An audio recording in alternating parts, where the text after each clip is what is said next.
Manana ny ambarany mahakasika ny raharaham-pirenena kosa ny mpitandron'ny filaminana, nisy indrindra ary ny fanambarana izay niraisan'ny miaramila ny zandary ary ny polisym-pirenena. Voarakotra ao anatin'izany moa fa tsy manan-kevitra ny anangana fitondrana miaramila izy ireo. Ny andindinin'izay. Tsy manana hevitra anangana fitondrana miaramila izany ny vondro mitandron'ny filaminana.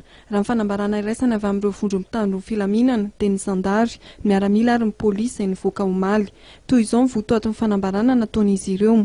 Manoloana ny fivoaran'ny toetra ara-pirenena ankehitriny dia mbola manamafy mitandro filaminana fa tsy manana fiandaniana politika na amin'iza na amin'iza.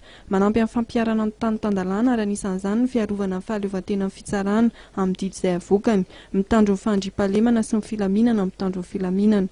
Ny torolalana izorana hatreto dia ny fanatanterahana fifidianana filohan'ny repoblika ny 4 Jolay 2024.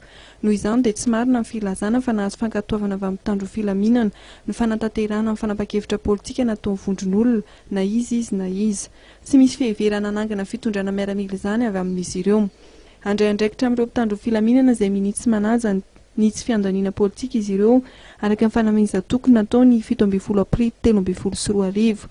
Miangavy ny manam-pahefana sy ny olon-tsotra rehetra mba hanampy azy ireo amin'izao fanapahan-kevitra raisin'izao mba hampisy filaminana sy fandriam-pahalemana eto amin'ny tany sy ny fanjakana, ahafahana mizotra amin'ny fanatanterahana ny fifidianana ny 4 Jolay 2024 sy ny manaraka rehetra. Mangataka koa izy ireo amin'ny tompon'andraikitry ny senity sy ny CES ary ireo nanolo-tena hofidiana mba tsy hametraka laharam-boninahitra miaramila mihitsy amin'ny taratasy-pifidianana na fanaovana fampelezan-kevitra.